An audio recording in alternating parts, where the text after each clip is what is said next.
찬송가 493장 하늘 가는 밝은 길이. 찬송가 493장 하늘 가는 밝은 길이 찬송 부르심으로 하나님께 영광 올려드리겠습니다. 하늘 가는 밝은 길이 내 앞에 있으니 슬픈 일을 많이 보고 늘 고생하여도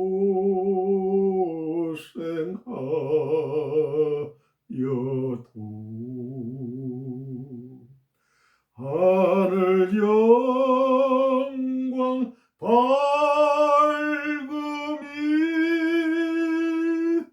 어두운 그늘 헤치니 예수 공로 의지하여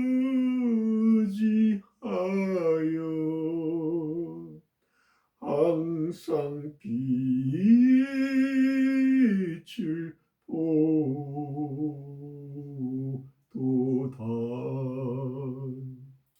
내가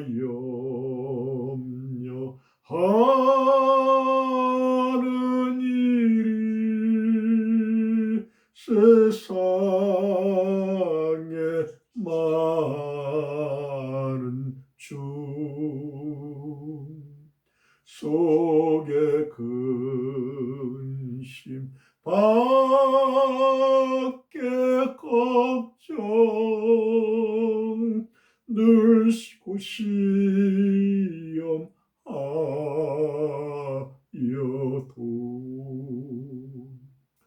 예수 보배로운 피 모든 것을 이기니 예수 공로 의지하여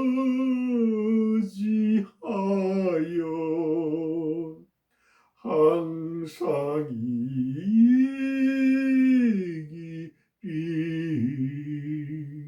이기리로다. 내가 천성 바라보고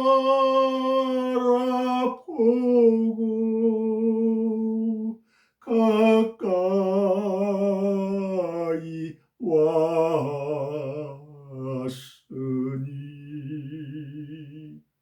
아버지의 영광 집에 나시고 싶도다.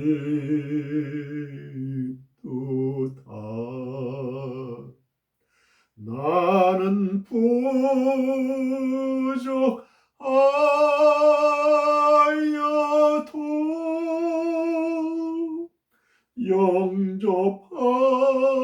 영접하실 터이니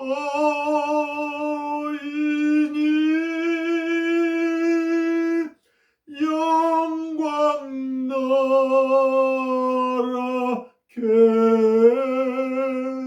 계신 임금 우리 구주 예수라. 할렐루야, 할렐루야. 하늘 가는 밝은 길이, 하늘 가는 밝은 길이. 여러분, 하늘 가는 어두운 길이 그러면 어떻게 되겠어요? 응? 이제 응? 우리가 이제 육신의 장막을 벗어나면 우리의 영혼이 하나님의 천사들이 와서 우리의 영혼을 같이 우리의 영혼을 취해서 이제 천국으로 가는 거예요. 천국으로 가는 거예요.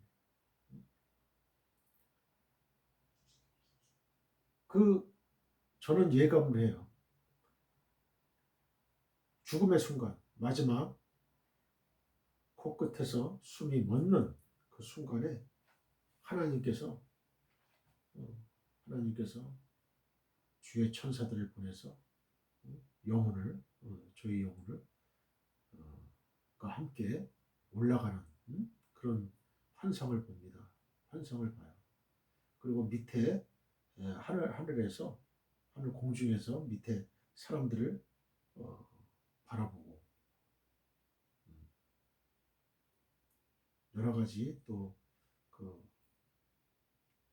이제 그 절차들을 하는 것을 봅니다. 이렇게 봅니다.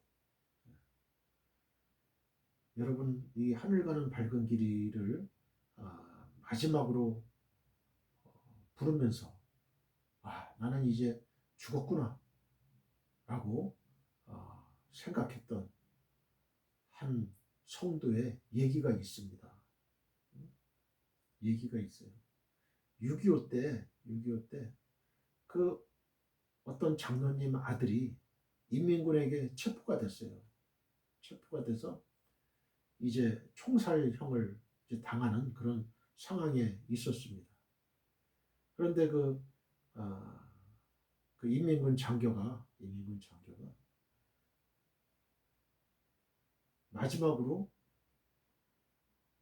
소원이 뭐냐? 네 소원을 한번 얘기하라. 시간을 주겠다. 이렇게 얘기를 한 거예요. 그러니까 이 총살당할 위기에 처한 이 청년이 나 마지막으로 죽기 전에 찬송가 한 장 부르고 죽겠습니다. 그러라고. 그 찬송이 493장 하늘 가는 밝은 길이 이거를 다 부른 거예요. 이걸 부르면서 이제 마지막으로 이 찬양 부르고 이제 나는 하늘나라로 간다 생각하고 이제 불렀습니다. 3절을 다 불렀어요. 부르고 이제 눈을 딱 감고 있는 거죠. 이제 죽는 순간을 예감하면서. 그런데 그 순간에 팡팡 그 총소리가 난 거예요. 나는 죽었구나 해가지고 그냥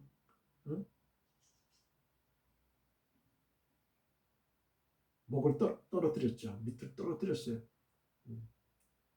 그런데 그 총소리는 그 인민군 장교가 그 옆에 인민군을 쏜 총소리였어요.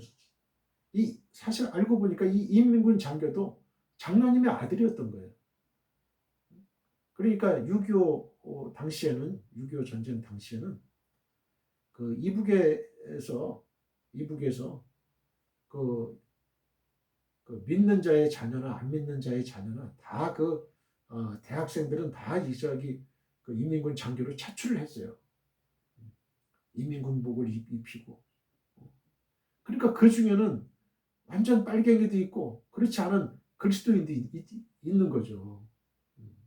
그러니까 하나님의 도우심으로 이 젊은 청년이 살은 거예요. 살은 거예요. 그 인민군 장교가 결국은 와가지고 자기를 없는 그런 느낌을 받았다는 거예요. 누군가 자기를 업고 뛰어가는 그런 느낌을 받았다는 거예요. 그래서 이 사람이 사는 거야. 이 하늘 가는 밝은 길이 493장 이걸 부르지 않았으면 이 사람은 그냥 죽었을 거예요. 왜? 아니 지금 저 사람이 예수를 믿는 사람인지 안 믿는 사람인지 알 수가 없잖아요. 인민군 장교도 알 수가 없는. 그래서 저는 그 말을 들으면서 많은 감동을 받았고 깨달음을 얻었습니다. 비단 493장이겠습니까? 우리가 찬송가 한 장 한 장 부를 때에 나는 죽었다가 다시 살아났다. 주님의 은혜로 하나님의 은혜로 나는 죽었다가 다시 살아났다 하는 그런 감격을 가지고 이 찬송가 한 장 한 장을 소중하게 불러야 되겠다 하는 그 생각이 깨달음이 이 이태호 목사에게 들었어요. 여러분들도 이 찬송가 한 장 한 장을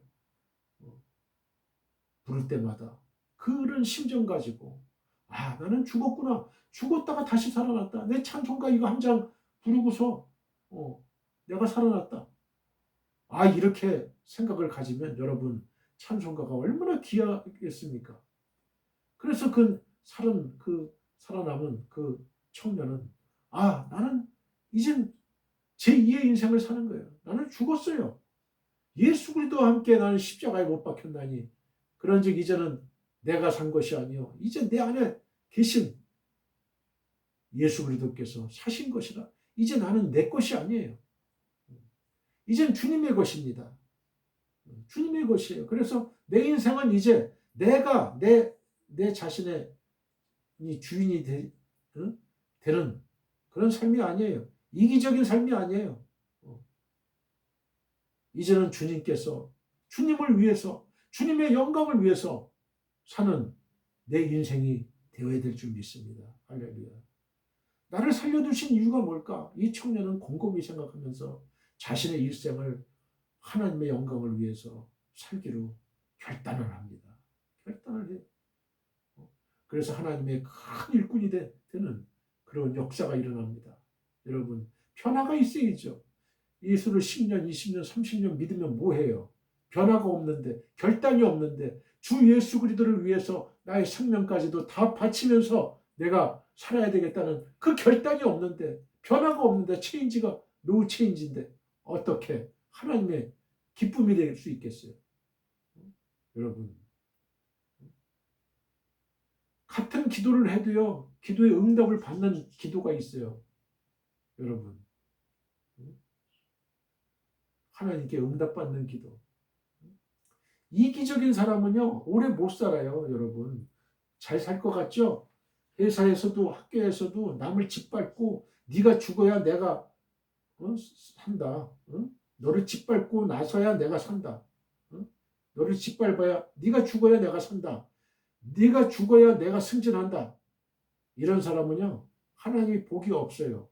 그 사람은 일찍 죽어요. 일찍 가요. 일찍 퇴직해요. 인도의 성자 썬다식이 히말라야 산맥을 이제 자기 친구하고 이제 걸어갑니다. 히말라야 산맥을 이제 횡단해서 이제 가는데 이제 눈이 많이 왔어요. 아주 춥잖아요. 그죠? 인도의 히말라야 산맥. 이제 걷는데 이렇게 걷다 보니까 그 어떤 물체가 쭈그리고 앉아 있는 거예요. 이거 가만히 가보니까 사람이에요, 사람. 얼어 죽은 거예요. 그래서 썬다싱은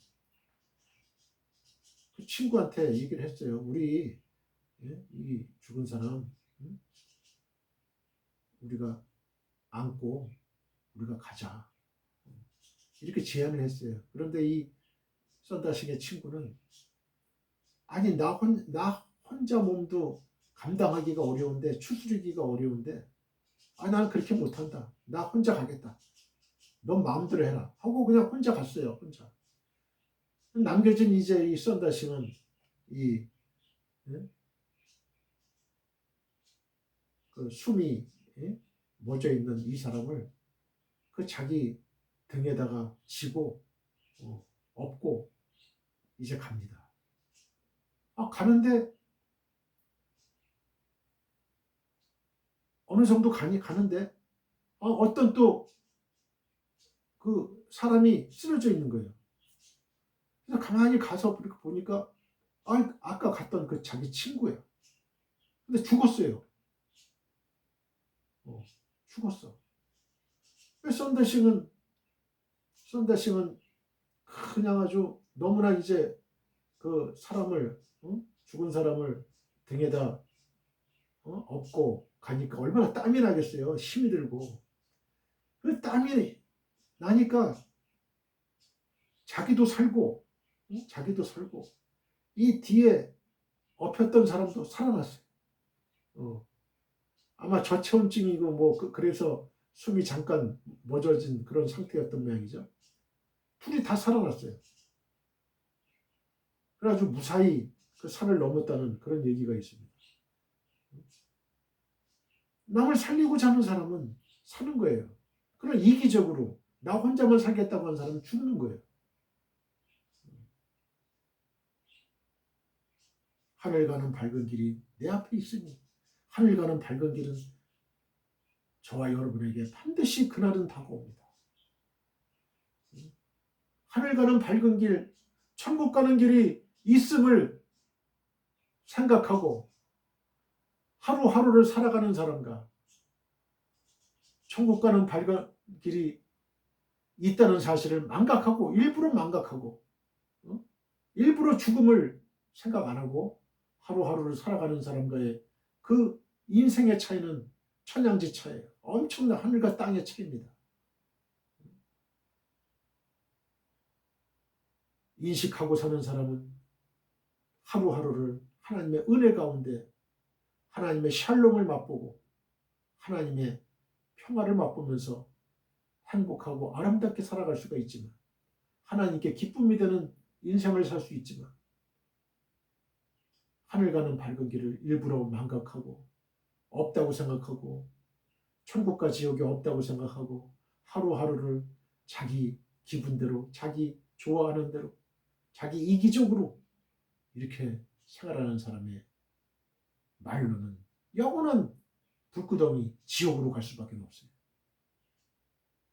이걸 아셔야 돼요. 이걸 아셔야 됩니다. 우리가 같은 예수를 믿어도 어떤 사람은 예수님을 영접하는 순간 하나님의 은혜가 넘치고 하나님이 나를 구원해 주셨고 하나님이 나에게 영생을 주셨고 천국을 주셨고 하나님의 자녀가 되는 특권을 주셨고 얼마나 감사해요. 그러니까 그냥 완전히 180도 변한 사람들이 많아요. 하나님을 위해서 주님을 위해서 목숨을 바치는. 그래서 사도 바울도 로마로 가겠다. 로마로 가겠다.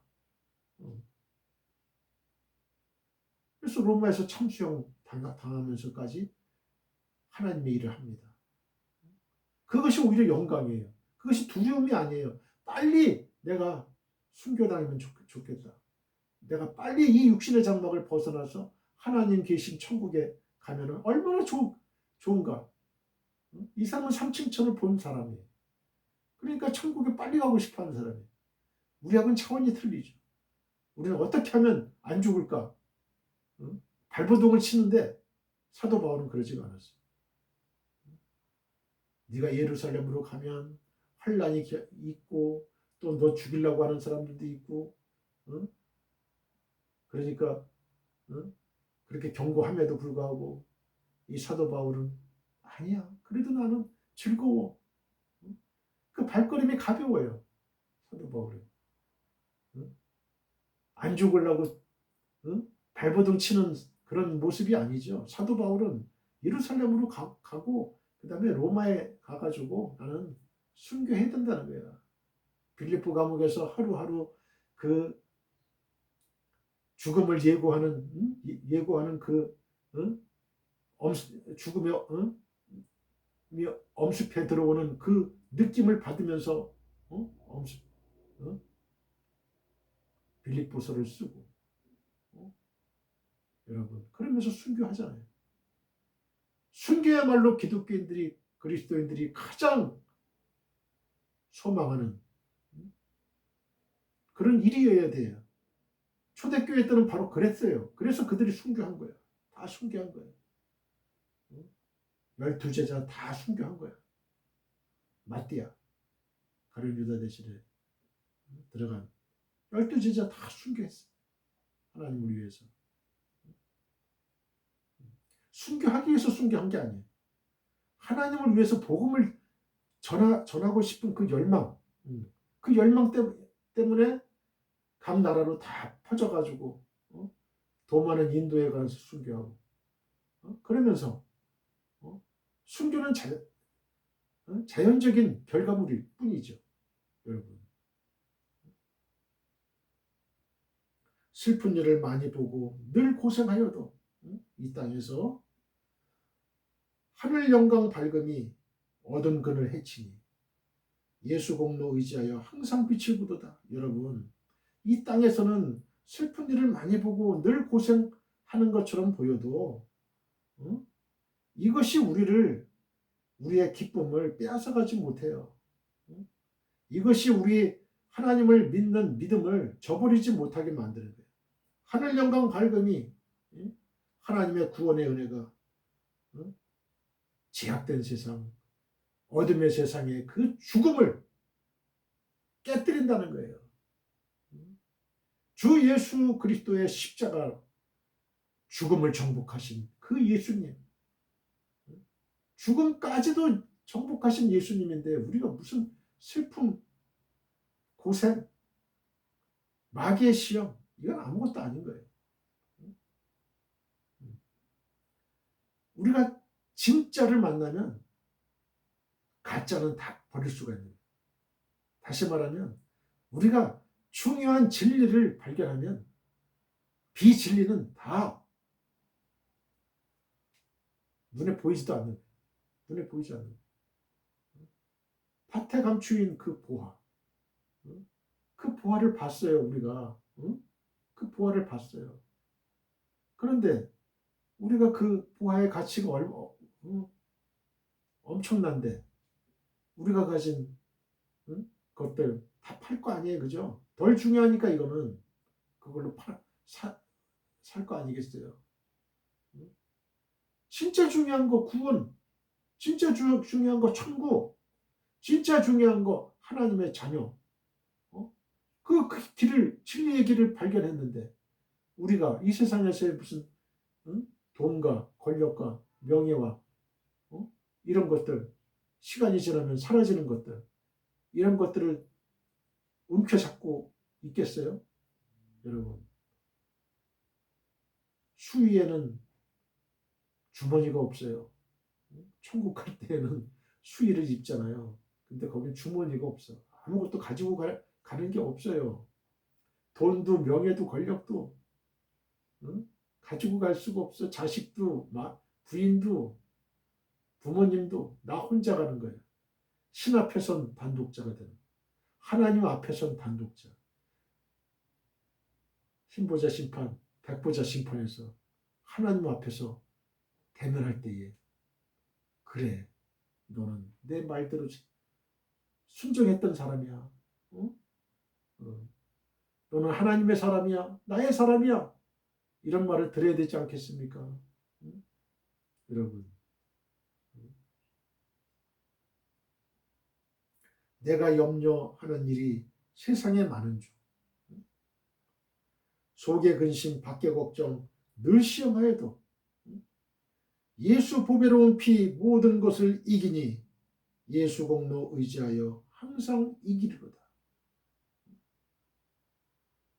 여러분, 이 세상에서 내가 염려하고 걱정한다고 내 키를 한 자나 더 할 수 있겠어요? 내 머리털 숫자를 하나라도 더 생기게 할 수 있겠어요? 오히려 더 빠지죠. 염려 걱정하면. 더 키가 줄지요. 여러분, 예수 보배로운 피 모든 것을 이기십니다. 여러분, 하늘의 새를 보라, 공중에 나는 새를 보라, 들의 백합화를 봐라. 하늘 아버지께서, 너희 아버지께서, 천국께서 이 모든 것을 입히시고 덮이시거든. 하물며 너희일까 보냐. 하물며. 저를 따라해 보세요. 하물며 너희일까 보냐. 이 공중에 나는 새, 들의 백합화도 아버지 하나님이 다 입히시고 다 먹이시는데 하물며 하나님의 아들 딸인 너희들을 굶기시겠느냐, 벗기시겠느냐, 이거예요. 헐벗으시겠느냐. 하물며 너희일까 보냐. 하물며 너희일까 보냐의 믿음을 가지시면 여러분 마음에 담대함을 얻고 용기를 얻고 믿음을 얻습니다. 여러분, 이 믿음을 꼭 소유하는 저와 여러분들 되시길 바랍니다. 할렐루야. 내가 천성 바라보고 하나님 계신 천국을 바라보고 가까이 왔으니 아버지의 영광집에 나시고 싶도다. 아버지의 영광집이 어디예요? 천국이에요. 하나님 나라. 천국. 천당이래요. 나는 부족하여도 영접하실 터이니 영광나라 계신 임금 우리 구주 예수라. 우리 구주 예수라. 나는 부족해요. 나는 부족해. 여러분 부족하지 않은 사람이 어디 있어요? 이 세상에서 죄인 아닌 사람이 어디 있어요? 하나님의 의에 도달한 사람이 어디 있어요? 다 죄인이에요. 다 회개해야 될 존재들이에요. 여러분. 그러나 우리의 그 연약성에도 불구하고 우리의 그 불완전성에도 불구하고 하나님은 주 예수 그리스도를 믿는 그 믿음으로 믿음의 피로 우리의 모든 더러운 죄를 다 말끔하게 씻기시고 전혀 죄를 안 진 깨끗한 자로 우리를 보신다는 거예요. 의롭게 칭하신다는 거예요. 여러분 얼마나 감사한 일이에요. 우리를 구원해 주셨어요. 여러분 신데렐라가 그 부엌 지킴이 신데렐라가 신분이 변했어요. 왕자하고 결혼했어. 그러면 왕비가 된 거예요. 왕비. 그러면 그 왕비가 왕자를 주인님, 왕자님, 왕이시여 이러면서 그렇게 극존칭을 취하면서 자기는 마치 하냐처럼 이렇게 생활한다면 그 결혼 생활이 오래 지속이 되겠습니까? 지속이 될 수가 없어요. 신분이 변화됐잖아요. 자기가 왕비가 됐잖아요. 그럼 어떻게 돼야 돼요?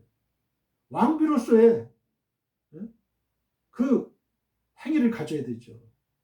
신분의 이동에 의한, 신분의 상승에 의한 변화된 모습을 보여줘야 돼요. 왕비로서의. 우리가 예수 믿기 전에 그 더럽고 추하고 이기적이고 나만 알고 죄를 그냥 밥 먹듯이 짓고 했던 그 성품이 변화가 돼야 되죠. 하나님의 자녀가 됐으니까. 하늘의 왕이신 하나님의 아들, 딸이 됐는데 여전히 하는 행동은 예수 믿기 전에 그 부엌 지킴이의 그 신데렐라의 그 행동만 취하고 있다면 여러분 우리는 하나님과의 관계가 오래 지속이 될 수가 없어요.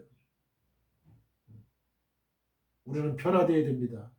그 신분에 걸맞는 우리의 결단이 있어야 되고 변화가 있어야 되는 거예요. 바로 그리할 때에 하나님이 우리를 축복하시고 기뻐하시고 하나님께서 우리를 사랑하신다는 그런 거예요. 우리가 신분이 변화됐어도 우리가 죄를 전혀 안 짓는다는 건 아니에요. 죄를 짓긴 져요. 그러나 우리가 고범죄, 우리가 뭐 알고 계획적으로 의도적으로 짓는 죄는 아니라는 거예요. 어쩔 수 없이 인간이기 때문에 연약해서 짓는 죄는 짓겠지만 그러나 그것도 빨리 털어버리는 거예요. 회개함으로 하나님께 하나님 아버지 제가 이런 죄를 졌습니다. 용서해 주세요. 십자가의 피로 용서해 주세요. 그래서 빨리 씻어내는 거예요. 빨리. 여러분 그런 우리가 되는 거예요. 그러면 우리가 되는 거야. 옛날에는 죄가 좋아서 죄를 따라가고 죄 짓는 것을 밥 먹듯이 막 하고 했는데 변화된 우리는 그게 아니에요. 이제는. 그래서 예수 믿기 전이나 예수 믿은 후에 변화가 있어야지. 어떤 사람은 예수 믿는다고 하고 입술로 고백까지 다 했지만 오늘 또 죄고 죄를 짓고 똑같은 죄를 또 내일도 또 짓고 또 회개하고 죄 짓고 회개하고 죄 짓고 회개하고 이런 사람은 그거는 진정으로 회개한 사람이 아닙니다. 반드시 알아야 돼요. 그거는 진정으로 거듭난 사람이 아니에요. 중생한 사람이 아닙니다. 물과 성령으로 거듭나지 아니하면 하늘나라를 볼 수도 없고 갈 수도 없습니다. 할렐루야. 분명히 아셔야 됩니다. 그런 사람은 구원받지 못한 거예요. 지옥으로 가는 거예요. 지옥불을 떨어져요.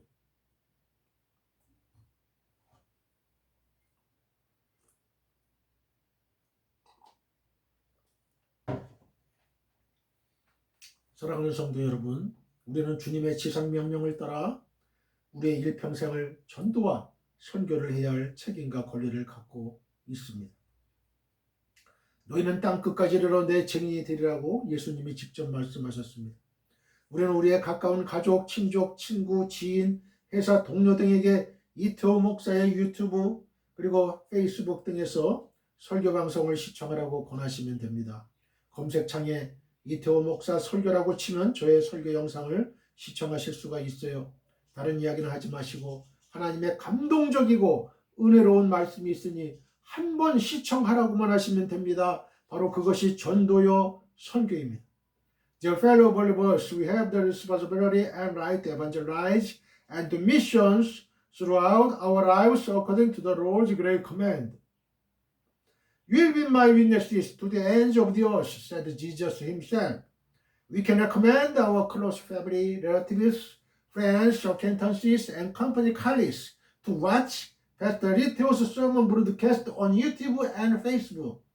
If you type Pastor Riteo's sermon in the search box, you can watch my sermon video. Don't talk about anything else. There are God-moving and gracious words, so you just have to watch it.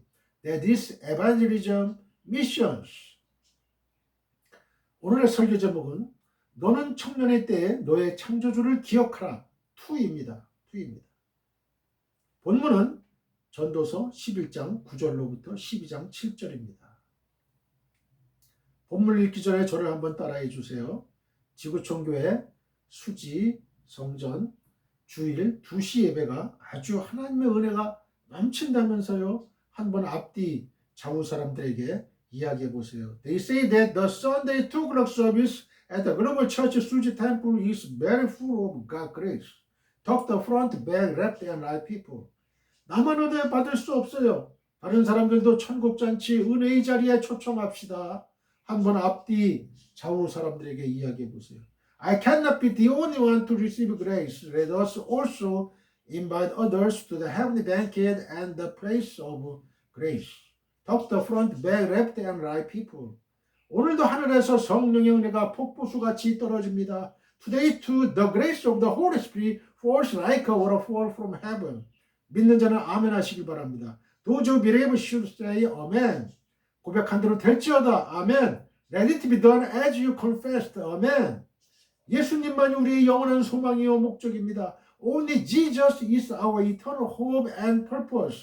여러분과 여러분의 가정과 우리나라와 지구촌 교회 위에 주 예수 그리스도의 은혜와 하나님의 한없는 사랑과 성령의 교통하심이 영원히 함께 하시기를 간절히 축원드립니다. I sincerely pray that the grace of the Lord Jesus Christ, God's infinite love and the fellowship of the Holy Spirit will be with you and your family, our country, and the global church forever. 아멘. 전도서 11장 9절로 12장 7절입니다. 다 같이 본문을 읽겠습니다. 청년이여 네 어린 때를 즐거워하며 네 청년의 날들을 마음에 기뻐하여 마음에 원하는 길들과 네 눈이 보는 대로 행하라.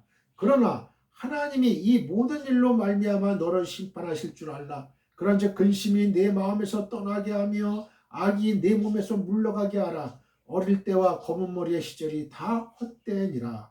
너는 청년의 때에 너의 창조주를 기억하라. 곧 곤고한 날이 이르기 전에 나는 아무 낙이 없다고 할 해들이 가깝기 전에 해와 빛과 달과 별들이 어둡기 전에 비 뒤에 구름이 다시 일어나기 전에 그리하라. 그런 날에는 집을 지키는 자들이 떨 것이며 힘 있는 자들이 구부러질 것이며 맷돌질하는 자들이 적음으로 그칠 것이며 창들로 내다보는 자가 어두워질 것이며 길거리 문들이 닫혀질 것이며 맷돌 소리가 적어질 것이며 새의 소리로 말미암아 일어날 것이며 음악하는 여자들은 다 새하여질 것이며 또한 그런 자들은 높은 곳을 두려워할 것이며 길에서는 놀랄 것이며 살구나무가 꽃이 필 것이며 메뚜기도 짐이 될 것이며 정욕이 그치리니 이는 사람이 자기의 영원한 집으로 돌아가고 조문객들이 거리로 왕래하게 됨이니라. 은줄이 풀리고 금그릇이 깨지고 항아리가 샘 곁에서 깨지고 바퀴가 우물 위에서 깨지고 흙은 여전히 땅으로 돌아가고 영은 그것을 주신 하나님께로 돌아가기 전에 기억하라. 아멘. 오늘은 지난 시간에 이어서 전도서 12장 3절부터 7절까지 설교를 하겠습니다. 인생은 한시적으로 사는 육신의 집보다 영원히 살 집을 위해 투자를 해야 합니다. 자, 저를 따라해 보세요. 인생은 한시적으로 사는, 일시적으로 사는 육신의 집보다 영원히 살 집을 위해 투자해야 된다. 3절로 5절은요, 인체의 노화 현상을 여러 비유로 표현하는 내용이에요. 여기에서 집을 지키는 자들은 두 팔과 손을, 집을 지키는 자들은 두 팔과 손을, 힘 있는 자들은 몸을 지탱하는 다리 또는 척추를, 또 맷돌질하는 자들은 이를, 또 창틀로 내다보는 자는 두 눈을, 길거리 문들은 입을 상징하는 것으로 풀이가 돼요. 아울러 음악하는 여자들은 발성기관을, 또 살구나무가 꽃이 필 것은 노쇠 현상에 따른 백발 현상을 나타낸다고 볼 수 있어요. 이렇게 해서 본문은 전체적으로 인체의 노화를 다양한 비유로 설명하고 있다고 하겠습니다. 그런데 이를 잘 보면요, 여기에서도 핵심이 되고 중심이 되는 이미지가 있어요. 그것은 바로 집이에요. 하우스. 그렇습니다. 솔로몬은 여기에서 인체를 집과 비교하여 설명하려고 시도하고 있는 것입니다. 이렇게 인체를 집에 비유하는 일 자체는 성경에서 그렇게 드물지 않아요.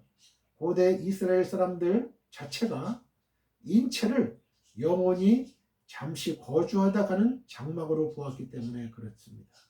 사랑하는 성도 여러분, 그리고 사랑하는 청년 여러분, 이렇게 인체를 집에 비유하는 솔로몬이 본문 안에서 맺는 작은 결론은 무엇인가요? 바로 이는 사람이 자기의 영원한 집으로 돌아간다는 것입니다. 사람의 영혼이 인체를 빌려 쓴다고 해서 집이 무너짐과 함께 영원히 망하고 사라지는 것이 아니라는 거예요. 돌아갈 집이 별도로 있다는 것이죠. 물론 여기에서 말하는 자기의 영원한 집이란 무덤 내지는 고대 사람들이 지하 영혼의 감옥으로 생각한 하데스를 가리킵니다. 아직 성경의 계시가 완성되기 전 고대 근동 사람들의 영향 아래 있던 고대 이스라엘 사람들은 사람이 죽으면 무덤을 문을 삼아서 지하 감옥과 같은 하데스로 끌려가 가지고 그곳에서 갇혀 산다고 믿었습니다. 시편 88편 3절로 12절. 솔로몬은 바로 이것을 표현하고 있는 것이에요. 한번 읽어볼까요? 시편 88편 3절로 12절. 물은 나의 영혼에는 재난이 가득하며 나의 생명은 수월에 가까웠사오니 나는 무덤에 내려가는 자 같이 인정되고 힘없는 용사와 같으며 죽은 자 중에 던져진 바 되었으며 죽임을 당하여 무덤에 누운 자 같으니이다. 주께서 그들을 다시 기억하지 아니하시니 그들은 주의 손에서 끊어진 자니이다. 주께서 나를 깊은 웅덩이와 어둡고 음침한 곳에 두셨사오며 주의 노가 나를 심히 누르시고 주의 모든 파도가 나를 괴롭게 하셨나이다. 셀라. 주께서 내가 아는 자를 내게서 멀리 떠나게 하시고 나를 그들에게 가정한 것이 되게 하셨사오니 나는 갇혀서 나갈 수 없게 되었나이다. 곤란으로 말미암아 내 눈이 새었나이다. 여호와여, 내가 매일 주를 부르며 주를 향하여 나의 두 손을 들었나이다. 주께서 죽은 자에게 기이한 일을 보이시겠나이까? 유령들이 일어나 주를 찬송하리이까? 셀라. 주의 인자하심을 무덤에서 주의 성실하심을 멸망 중에서 선포할 수 있으리이까? 흑암 중에서 주의 기적과 이짐의 땅에서 주의 공의를 알 수 있으리이까? 하지만 하나님의 계시가 완성된 지금의 언어로 말하면 이는 예수께서 우리를 위해 천국에 마련하시는 거처를 말합니다. 요한복음 14장 2절로 3절입니다. 내 아버지 집에 거할 곳이 많도다. 그렇지 않으면 너희에게 일렀으리라. 내가 너희를 위하여 거처를 예비하러 가노니 가서 너희를 위하여 거처를 예비하면 내가 다시 와서 너희를 내게로 영접하여 나 있는 곳에 너희도 있게 하리라. 아멘. 여기서 수월이라는 의미는요, 수월, 죽은 사람들이 가는 처소 혹은 무덤을 가리켜요. 영적으로는 형벌과 고난의 장소를 의미하죠. 신약 성경의 하데스에 해당하죠. 죽음, 지옥, 무덤, 음부 등과 같은 말로 쓰이는 거예요. 이 단어가 지옥으로 번역되었을 때는 벌을 받는 장소를, 그리고 무덤으로 번역되었을 때는 선하고 악한 기준을 초월하여 모든 사람들의 영혼이 머무는 장소를 언급한 거예요. 가끔 사망과 부활 사이에 있는 영혼의 상태 또는 그러한 장소 혹은 가장 깊은 장소 등을 의미하기도 합니다. 스올은 먼지와 벌레, 어둠과 부패로 특징 지어진 어둠 속에 침상으로 표현되고 있어요. 욥기서 10장 21절로 22절. 이곳에 한번 들어가면 벗어날 수 없는 것으로 나타납니다. 욥기서 7장 9절. 스올은 성경의 여러 문맥에서 다양하게 표현되는데요. 부자와 나사로에 관한 그리스도의 비유에 잘 나타나 있어요. 누가복음 16장 19절로 31절. 요나서에서는 큰 물고기 뱃속을 가리켜요. 요나서 2장 2절. 사도 바울은 이러한 하나님 나라에 있는 우리의 주택 건설의 재료들이 오늘 우리가 이 땅에서 하나님께 드리는 보화와 봉사들이 될 것이라고 표현한 바 있습니다. 고린도전서 3장 10절. 그런데 70년, 80년 살다가 벗을 육체를 위해서는 그렇게 온갖 투자를 다 하면서 영구히 살 처소를 위해서는 투자도 하지 않고 관심도 갖지 않았어야 되겠습니까? 세상 사람들도 여름 휴가 때 잠시 사용할 텐트를 위해서는 자기가 사는 집 이상의 투자를 하지 않아요. 짧게는 하루나 이틀, 길어야 일주일 사용하고 말 텐트이기에 조금 불편해도 참고 삽니다. 하지만 집을 위해서는 조금만 문제가 생겨도 바로 수리하고 보다 좋은 아파트로 이사가기 위해서 젊음을 바쳐서 일생을 바쳐 일합니다. 그러할진대 영구히 살 하늘의 집을 위해서는 관심조차 없어서야 되겠느냐는 말씀이에요. 그러므로 사랑하는 성도 여러분, 오늘 귀한 말씀을 통해 여러분의 삶을 되짚어 보시길 바랍니다.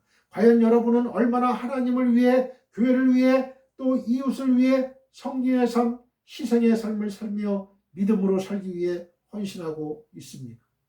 그것이 여러분의 영원한 처소를 마련하는 가장 적극적인 방편임을 잊지 마십시오.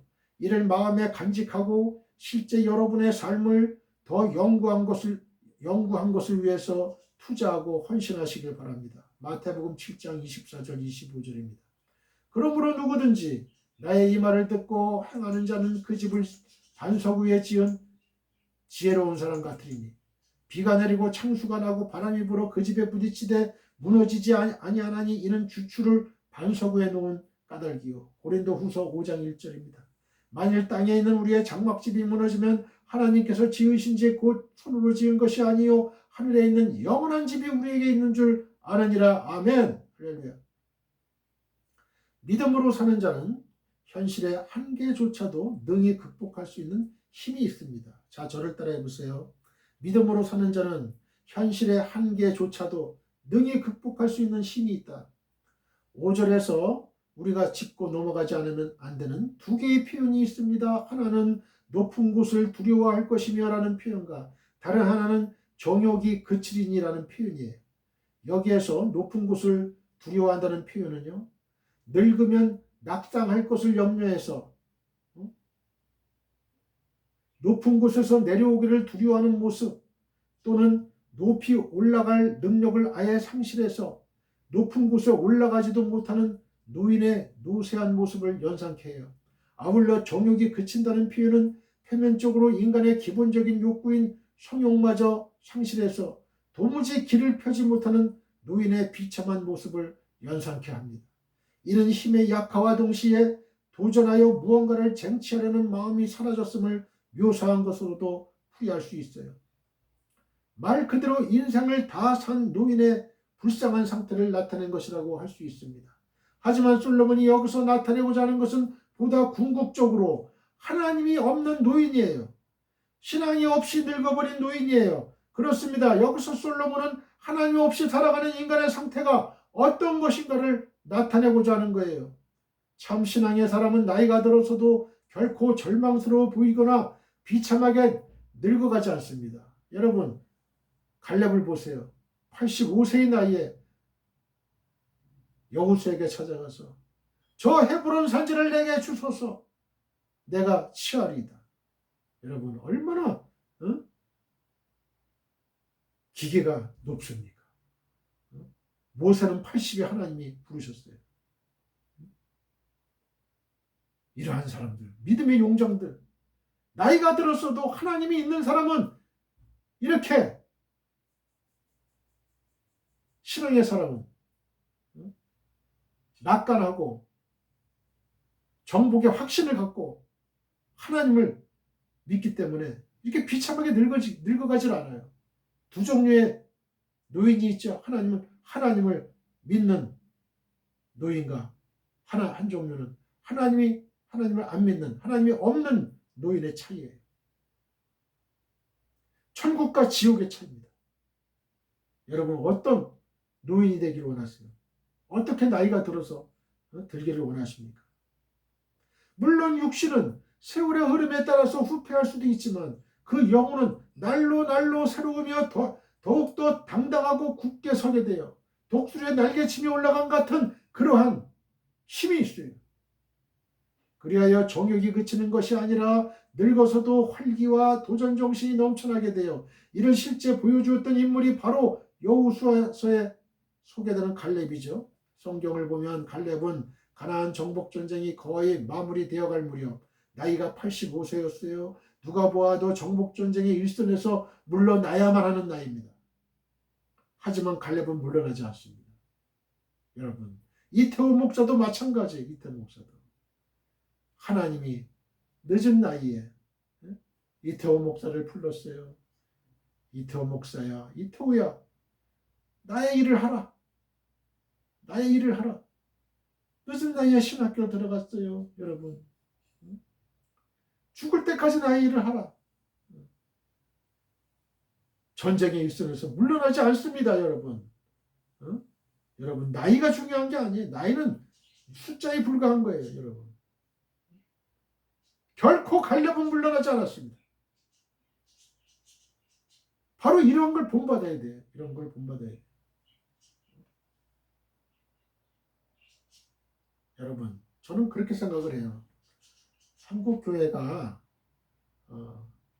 담임 목사를 그만두고 원로 목사가 되는 거를 반드시 부정적으로만 생각을 할 필요가 없다. 저는 그렇게 생각을 합니다.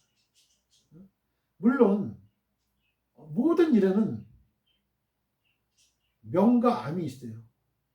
빛과 어둠이 있습니다. 그런데 우리는 그걸 생각을 해야 돼요. 어떤 것이 더 바람직한 일인가? 여러분 구독이 무서워서 장을 못 따는 겁니까?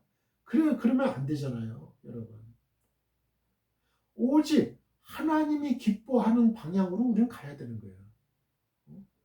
여러분 하나님이 기뻐하시는 게 어떤 거냐? 원로 목사가 돼서 한 교회의 권력을 놓지 않고 담임 목사에게 그 폐를 끼치면서 있는 그런 원로 목사도 있겠지요. 그러나 긍정적인 그런 원로 목사님도 있는 거예요. 여러분 이 세대 교체라는 거 이게 그냥 아무런 그 중간계를 두지 않고 그대로 세대 교체가 되지 않습니까? 그럼 완전히 망치는 경우가 많아요. 경험도 없죠. 담임 목사가 처음 돼가지고 무슨 경험이 있겠어요. 다 그 과정을 거친 분들의 조언과 경험을 나의 피와 살로 삼는 것도 중요한 거예요. 여러분 저는 그렇게 봅니다. 저는 그렇게 봐요. 반드시 나쁜 것이다 이렇게는 안 봐요. 담임 목사도 배워야지요. 배워야죠. 그 선배 목사의 그 풍부한 경험과 그 지식과 우리는 다 빚진 존재들이에요. 빚진 존재들이에요. 그런데 한국교회가 너무나 폐단이 크니까 여러 가지 말들이 나오고, 그렇지만 구덕이 무서워서 장 못 담그나? 여러분, 저는 그렇게 봅니다. 여러분, 나이가 들었다고 해서 설교 못합니까? 담임 목사 못 됩니까? 그건 말도 안 되는 얘기예요. 하나님이 택하셨으면 세워야 되는 거예요. 여러분, 그게 하나님의 뜻이면 하나님 세워야죠. 여러분들,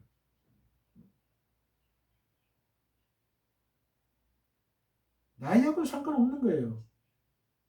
나이하고는 상관없어요. 그러나 원로 목사가 교회에 해를 끼친다. 그러면 얘기를 해야 되죠. 당연히 얘기를 해야 되죠.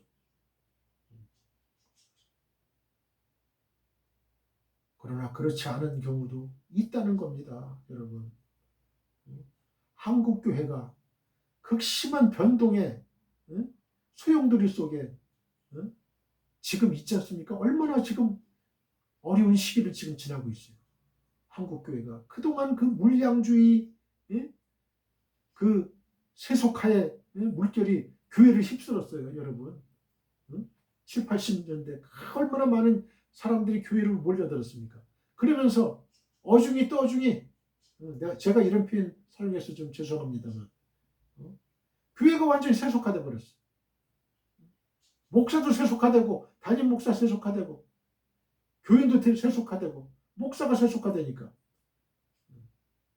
여러분, 그러나 그 중에서도 세속화 안 된 그러한 교회도 있고 그런 목사님들도 있어요. 훌륭하신 목사님들이 있어요. 그러면 그런 세속화가 안 된 하나님이 기뻐하시는 교회는 잘 키워줘야 돼요. 잘 나가게 해야 돼요. 여러분, 그러지 않고 단지 원로 목사다 하는 그것만 가지고 나가야 된다, 교회하고 전혀 관계를 끊어야 된다, 이렇게 말한다면 실제로 하나님께서 그거를 원하시겠어요? 구독이 무서워서 장 못 담는 겁니까? 100개 교회 중에 한 개 교회가 하나님이 기뻐하시는 교회다, 그러면 세워줘야 되죠. 그러면서 그 깨끗한 그 물결이 99개의 그 부패하고 썩은 그 교회를 정화시키는 역할을 해야 되지 않습니까? 그런데 천편일률적으로 100개 교회 중에 한 개 교회도, 정결한 교회 한 개 교회가 있는데 이것이 생명수인데, 이것이 마지막 끈인데 이 교회마저도 다 무너뜨리면 한국교회는 소망이 없는 거예요. 여러분, 살릴 교회는 살려야 돼요. 살릴 교회를 잘 살려서 정결한 교회, 하나님이 기뻐하시는 교회가 한 교회에서 두 교회가 되고, 두 교회가 다섯 교회가 되고, 그러면서 95개 교회를 변화시켜야 되는 거예요. 이제는 대한민국 교회, 한국 교회는 이젠 변화의 흐름 속에 있어야 되는 겁니다. 갈렙은 각 지파를 모아놓고 이미 분배받은 기업을 각계 격파로 정복할 것을 강력히 주문하는 여호수아에게 이렇게 청원합니다. 여호수아 14장 12절입니다. 그날에 여호와께서 말씀하신 이 산지를 지금 내게 주소서. 당신도 그날에 들으셨거니와 그곳에는 아락 사람이 있고 그 성읍들은 크고 견고할지라도 여호와께서 나와 함께 하시면 내가 여호와께서 말씀하신 대로 그들을 쫓아내리이다. 이 말씀에서 볼 수 있듯이 갈렙은 85세에 이르렀으나 하나님의 약속을 굳게 믿는 신앙의 기계가 철철 넘쳐 흐르고 있었어요. 젊은 사람들도 마다하는 험준한 산지, 그것도 무시무시하고 장대한 안악자손이 있는 땅을 향해 당당하게 나아가겠다고 나서고 있는 것입니다. 이는 결코 만용도 허용도 아니었어요. 그것은 갈렙이 그 땅에서 아낙 자손을 몰아내고 유다 지파의 땅을 삼은 것을 통해서도 확인할 수 있습니다. 여호수아 15장 14절. 사랑하는 성도 여러분, 이것이 바로 하나님을 신뢰하는 자의 모습이에요. 하나님을 기억하며 하나님과 호흡하는 자의 모습입니다. 혹시 소년은 피곤해 지쳐 허덕일지 몰라도 장정이라도 넘어져서 일어나지 못할 수 있어도 하나님을 경외하는 자는 비록 늙어도 지치지 않고 포기하지 않고 두려움을 모릅니다. 끝없는 도전 정신이 그 안에서 용솟음칩니다. 여러분, 담임 목사가 새로 되고 원로 목사가 없다고 한번 생각을 해보세요. 그러면 그것이 올바른 또 길일까요? 담임 목사가 잘못된 길로 가고 독재의 길로 가고 밑에 부목사들 괴롭히고 갑질하고 이렇게 한다면 그 교회가 온전한 하나님의 교회가 되겠어요? 그런데 원로 목사가 있으면 얘기할 수 있잖아요. 얘기해 줄 수 있잖아요. 조언해 줄 수 있잖아요. 충고해 주실 수 있잖아요. 그래서 그 교회가 올바른 길로 걸어나갈 수 있잖아요.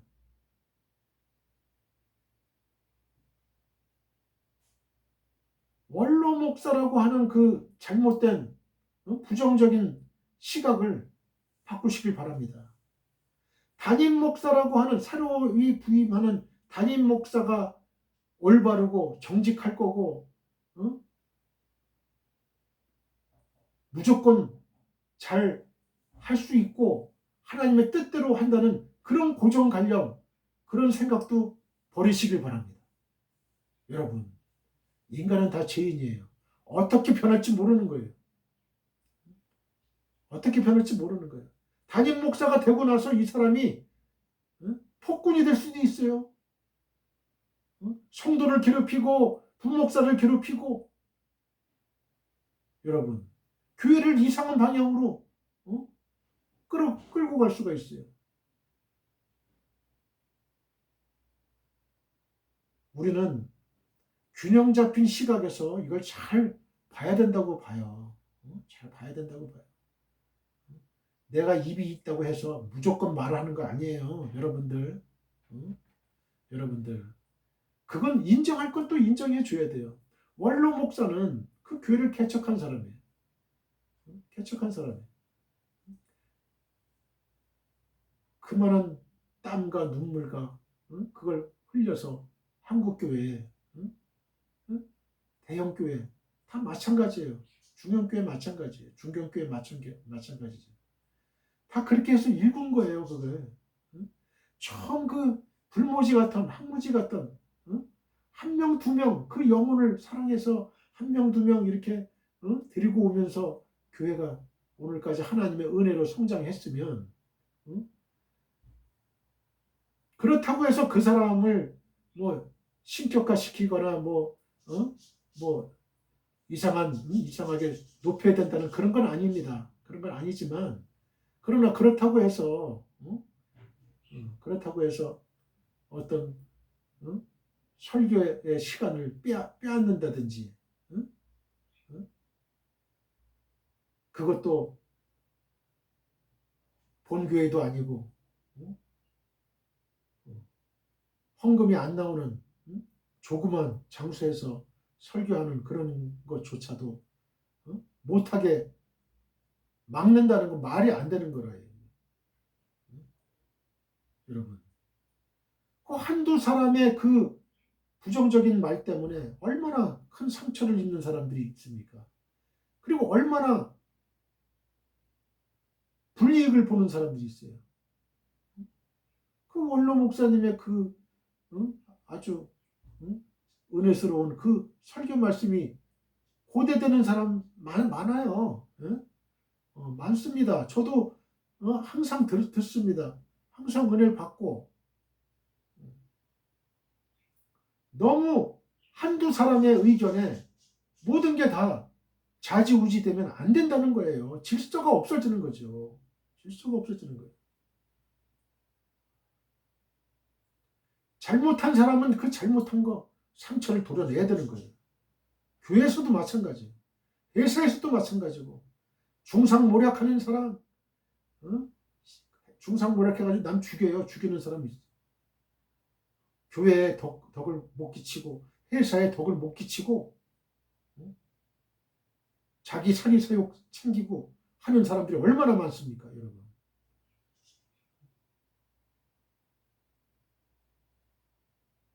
사랑이 없고, 사랑이 없고, 독재적으로 자기 주장대로만 하려고 하고, 그런 사람은 자격이 없는 사람이, 자격이 없는 사람은 나가야 되죠. 당연히 체인지 해야 돼요. 당연히 체인지 해야 됩니다. 사람 인체도 그렇잖아요. 암이 발생했다 그러면 암을 그대로 놔둬요? 수술해서 떼어버려야 되잖아요. 그래야 인체가 사는 거예요. 교회도 사는 거예요. 조직도 사는 겁니다, 여러분. 그걸 알아야 돼요. 중상 모략하는 사람들, 어? 거짓 뉴스 퍼뜨리는 사람들, 어? 유튜버, 인기 있는 유튜버 되려고 없는 말도 지어내고, 이상한 꼬투리 잡아가지고, 독자 수를 늘려가지고 자기 경제적인 이익을 취득하겠다고 하는 사람들이 얼마나 많습니까? 이게. 듣는 것도 잘 들어야 돼요. 말하는 것도 잘 말해야 돼요. 여러분, 교회는 하나님의 뜻에 어긋나는 한 번 1차 경고, 2차 경고, 3차 경고 했는데도 말 안 들으면 쫓아야 돼요. 성경에도 나와 있잖아요. 독버섯이 돼가지고 그게 퍼지는 거예요. 이단 사상도 마찬가지고.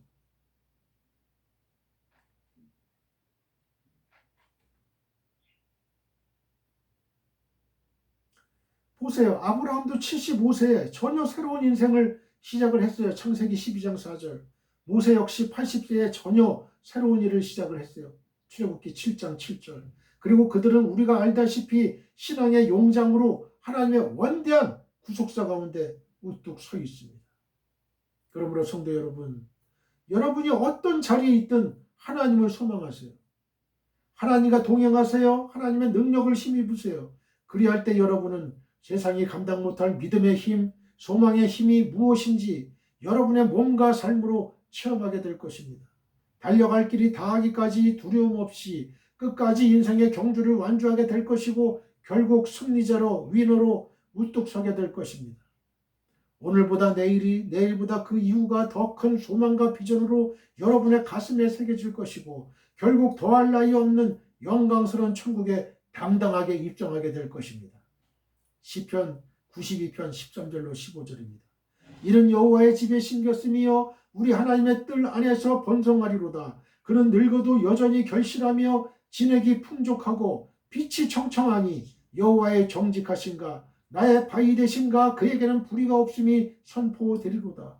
시편 103편 4절에서 6절입니다.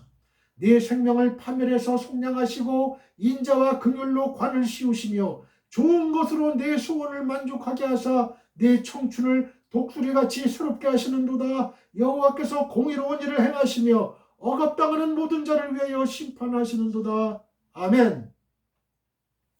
사람의 생명은 금그릇처럼 존귀하나 언제든 떨어져 깨어질 위험이 있습니다.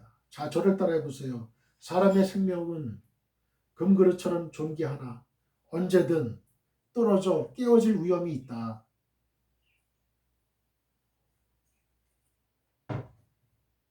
6절에서 은줄이라는 단어의 의미는 고대 근동의 부잣집에서 등을 천정 높은 곳에 매달던 끈을 가리키는 것으로 보여요. 그리고 금그릇이란 이 줄에 매달려 있던 등잔을 가리켜요. 등잔. 이처럼 부잣집 천정에 드리워진 그 은줄에 금 등잔이 매달려 있고 거기 등불이 켜 있는 모습을 한번 상상해 보세요. 우리가 호텔이나 저기 결혼식장 이런 데 가면 천정에 그 샹드리에 있잖아요. 줄이 쫙 있고 샹드리에 그 향찬 그 불빛이 비춰지는, 그거 한번 상상을 해보세요. 이는 참으로 아름답고 고결하게 비춰질 것입니다. 따라서 이는 1차적으로 사람의 생명이 참으로 아름다운 것이고 영화로운 것임을 나타낸 것으로 볼 수 있어요. 그런데 이 두 개의 명사, 두 개의 주어를 서술하는 동사는 풀어지고와 깨어지고예요. 이 중에 풀어지고는 은줄이 아무리 단단히 메어져 있다고 하더라도 시간이 흐르다 보면 풀어지게 되어 있음을 말해주는 거예요. 물론 자연재해와 같은 우발적 사고로 인한 돌발적 상황에 의한 풀림 혹은 끊어짐도 배제되어 있지는 않아요.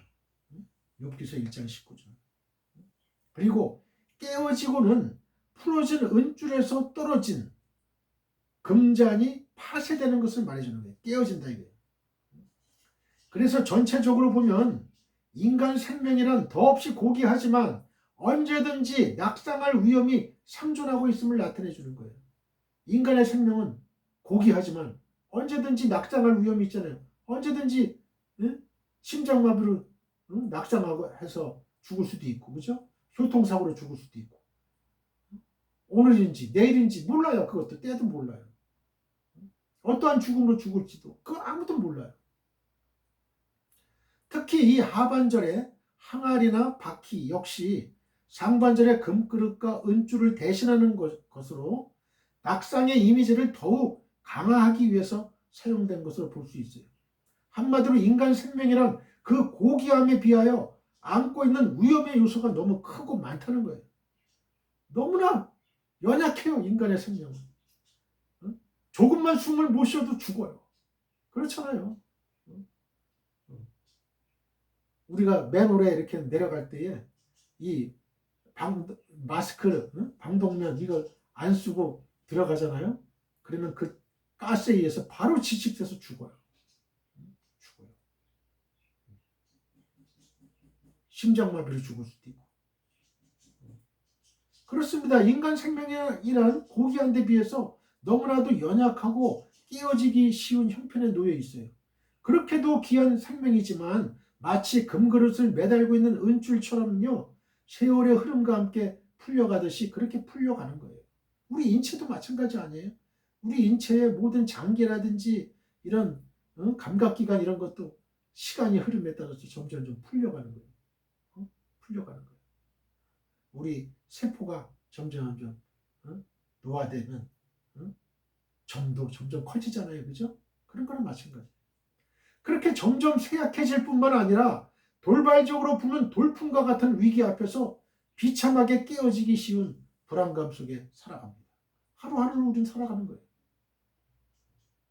그런데 문제는 이와 같은 사실을 우리가 얼마나 인지하고 있느냐 하는 거죠. 사람들은 우리의 생명이 금그릇같이 고귀한 것임에도 질그릇과 같은 토기처럼 생각하고 함부로 천박하고 악한 일에 우리의 생명을 사용합니다. 죄를 짓는 일에 사용하는 거예요. 우리의 고귀한 하나님의 성령이 모신 우리의 육체예요. 고귀한 육체, 우리의 육신은 하나님의 전이에요. 전. 교회예요. 교회. 하나님의 지성소예요. 이 거룩한 육신을 함부로 천박하고 악한 일에 쓴다 이거죠. 또 어떤 이는 마치 자신의 생명이 영원히 지속될 것처럼 생각하고 내일에 대한 아무런 안전 대책 없이 하루하루를 아무렇게나 살아가요.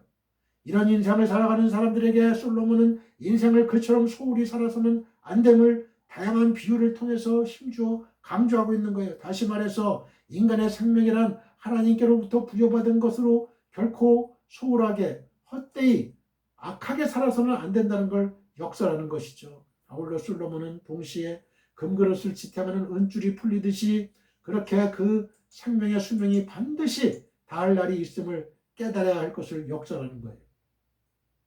즉 언제 어디서 어떻게 깨어질지 모르는 인생이므로 보다 가치 있는 일, 더욱더 소중한 일에 헌신해야 함을 가르치는 것이죠. 그러므로 사랑하는 성도 여러분, 그리고 청년 여러분, 이제 여러분의 삶을 진지하게 돌아보시길 바라요. 여러분은 여러분의 인생을 어떻게 사용하고 있습니까? 금그릇과 같이 고귀한 것을 헛되이 사용하고 있지는 않나요? 천하고 제대며 악한 일에 사용하고 있지는 않습니까? 또한 여러분의 생명이 마치 천년만년 영원할 것처럼 살지는 않았습니까? 기억하시길 바라요. 우리의 생명은 다른 누가 아닌 하나님께 붙들림 바 된 것이기에 금그릇처럼 선하고 아름다운 일에만 사용되어야 함이 마땅합니다. 더욱이 언제 이 세상을 작별할지 모르므로 매일 마지막 날을 사는 것처럼 하루하루를 의미 있게 살아야 될 거예요. 여러분,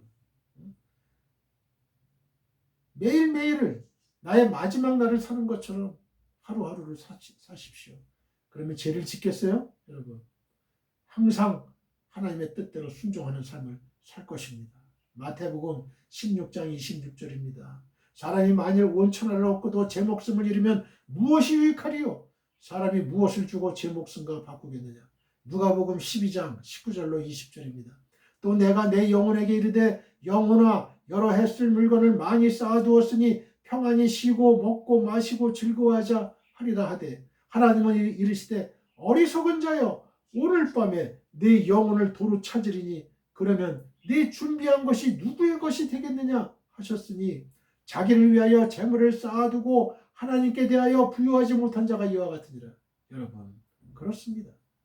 여러분, 우리의 생각과 하나님의 생각은 틀려요. 여러분, 이 부자의 생각은 뭐예요? 나의 수명은 아직도 많아. 그죠? 그러니까 여러 해 쓸 물건을 쌓아두고 먹고 마시고 즐기자 이런 얘기예요. 그러나 하나님의 생각은 틀려요.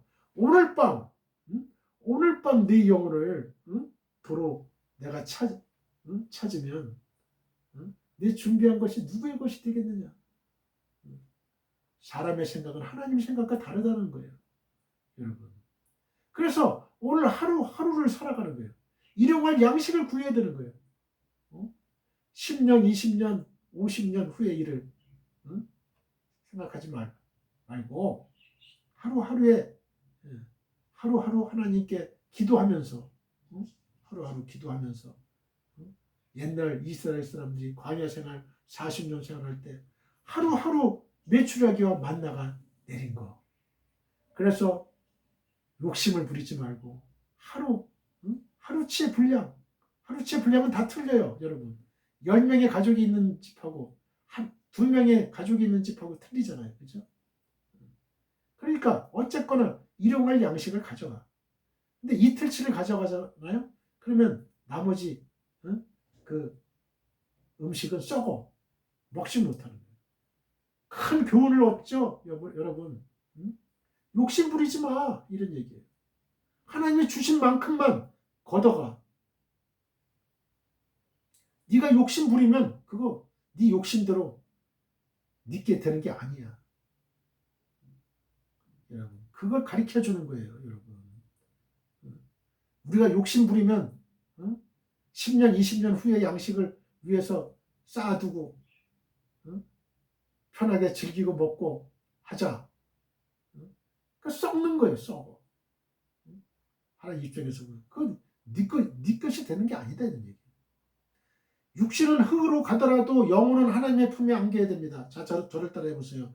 육신은 흙으로 가더라도 영혼은 반드시 하나님의 품에 안겨야 된다. 즉 천국에 가야 된다. 7절을 원어로 봅니다. 7절 흙은 여전히 땅으로 돌아가고 영은 그것을 주신 하나님께로 돌아가기 전에 기억하라.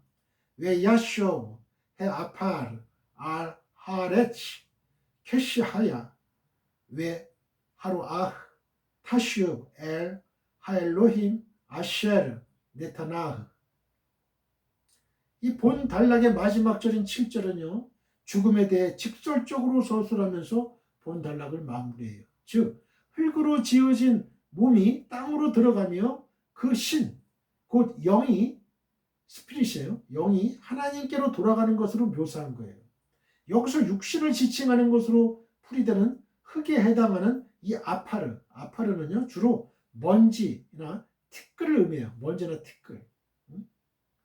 이는 종종 너무나 흔하기 때문에 무가치함을 나타내는 비유적 표현으로 사용되기도 하는데요. 여기서도 이와 같은 의미를 나타낸다고 할 수 있어요. 여러분, 먼지나 티끌이 귀합니까? 귀하지 않잖아요. 보잘것 없잖아요. 너무나 많잖아요. 그죠? 너무 많으면 희소성이 예? 없기 때문에 그렇게 대접을 못 받아요. 중요한 대접을 못 받습니다. 여러분. 너무나 많으니까. 사람도 너무 많으면 사람 대접을 잘 못 받잖아요. 사실 인간의 삶, 그것이 아무리 깊은 의미를 지니고 있고 한 개인이 일생 동안 아무리 큰 쾌락과 번영을 누린다고 해도 그것은 결국 흙에 돌아갈 허무하고 무의미한 것, 무가치한 것에 지나지 않습니다. 그러나 전도서는 이러한 인생의 허무함만을 위해 기록되지 않았어요. 즉 전도서는 이처럼 허무하고 무가치한 것으로 끝날 수도 있는 해 아래 인생의 한계를 해 위의 하나님과의 관계 회복을 통해서 극복하고자 기록된 거예요. 그래서 전도자는 죽음을 단지 흙이 땅으로 들어가는 것으로만 묘사하지 않고요. 그 영이 하나님께 돌아가는 것으로 묘사를 해요. 이게 바로 귀하다는 거예요. 이게 바로 귀하다는 거예요. 우리의 영도 그냥 흙으로 돌아가면 우리는 예수 믿을 필요가 없어요. 천국과 지옥이 없으면 예수 믿을 필요가 없어요. 우리의 영혼은 죽지 않아요. 흙은, 우리의 육신은 썩어서 흙으로 돌아가지만 우리의 영은 하나님께로 간다는 거예요. 하나님께로. 그래서 믿어야 된다는 거예요. 여기서 특별히 솔로몬은 하나님의 신적인 명칭, 신적인 이름 중에 창조주이시며 전능자이신 하나님의 면모를 부각시킬 때 사용되는 엘로힘을 사용해요. 엘로힘. 창조주요, 전능자요. 이에는 모든 사람의 생명이 창조주 하나님이 지으신 것이고 전능자이신 그분 앞에 인간의 생명이 유한하고 한계가 있고 제한적인 것이란 인식이 담겨 있어요. 그리고 영으로 번역된 루아흐는요. 숨, 호흡, 바람으로 번역되기도 하고요. 영으로 번역되기도 해요. 여기서는 영으로 번역하는 게 적합해요. KJV 성경에 스피릿으로 번역이 되어 있어요. 킹제임스 버전에요. 그런데 전도자는 영을, 스피릿을 하나님이 주신 것으로 묘사를 합니다. 즉, 이 영, 스피릿의 본래 주인이 하나님께 있음을 나타낸 거예요. 이러한 표현 가운데는 사람이 그 생명을 주신 하나님께로 돌아갈 날을 염두에 두고 살아야 된다는 의미가 내포되어 있다고 말할 수 있어요. 아울러 여기에는 인생의 허무와 한계를 극복할 수 있는 길, 참으로 의미 있는 삶을 살 수 있는 길은 하나님과의 관계 속에서 발견할 수 있다는 의미가 담겨 있다고 할 수 있는 것입니다. 7절에서 솔로몬은 흙은 여전히 땅으로 돌아가고 영은 그것을 주신 하나님께로 돌아가기 전에 기억하라고 말씀합니다. 이 말씀은 죽음 이후의 상태를 나타내는 것으로 어차피 피해갈 수 없는 죽음의 문제를 다루는 말씀이에요. 그런데 문제는 그렇게 해서 육체가 죽으면 인생은 그것으로 끝나느냐 하는 거예요. 만일 그렇다면 인생이 죽음으로 끝난다면 다소 허무하기는 하지만 인생이란 아무렇게나 살아도 괜찮은 것이라고도 할 수 있어요. 특별히 신경 쓸 일 없이 주어진 대로 살다 가면 그만이죠. 그러나 솔로몬은 그것이 아니라는 거예요. 육체는 죽어서 흙으로 돌아간다고 해도 영, 스피릿은 남는다는 거예요. 여기에서 영은 히브리어로 루아흐로서 인간의 영혼을 나타내요. 이 영혼은 흙으로 가지 않습니다. 하나님께로 간다는 거예요. 하나님 계신 곳이 어디에? 천국으로 간다는 거예요.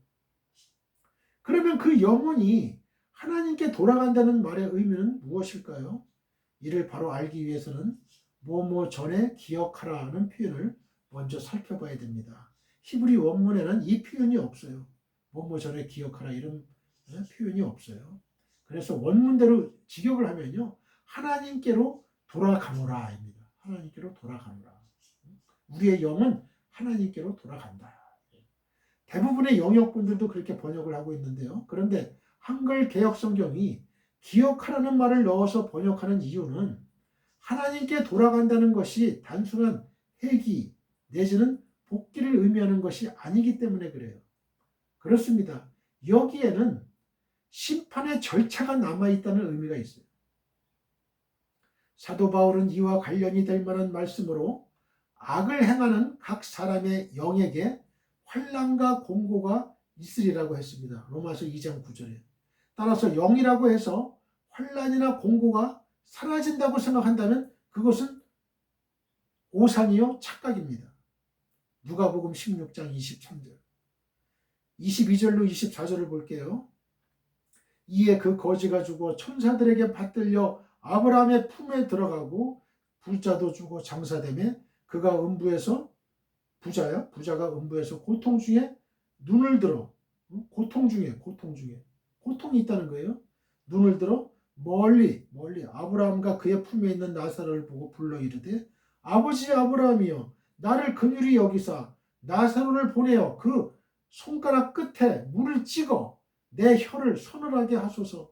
내가 이 불꽃 가운데서 괴로워하나이다. 괴로운 곳이요 불꽃 가운데서 괴로워하는 곳이에요. 음부 지옥은요. 이런 곳에서 살기를 원하세요? 그것도 하루 이틀이 아니에요. 영원히.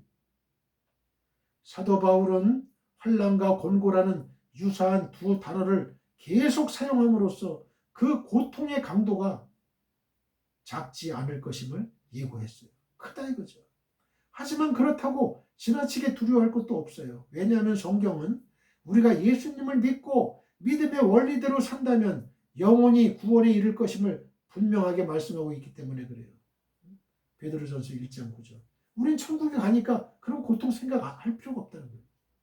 우리가 예수 그리스도를 잘 영접하고 믿음의 원리대로 살아야 하는 이유가 바로 이거예요.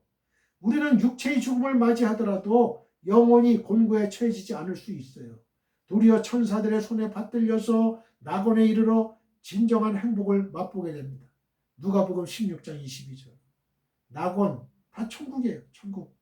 낙원. 같은 말이에요. 그러므로 아직 이 땅에 살아있을 때에 믿음의 끈을 굳게 붙드시고 결코 놓지 마시길 바랍니다.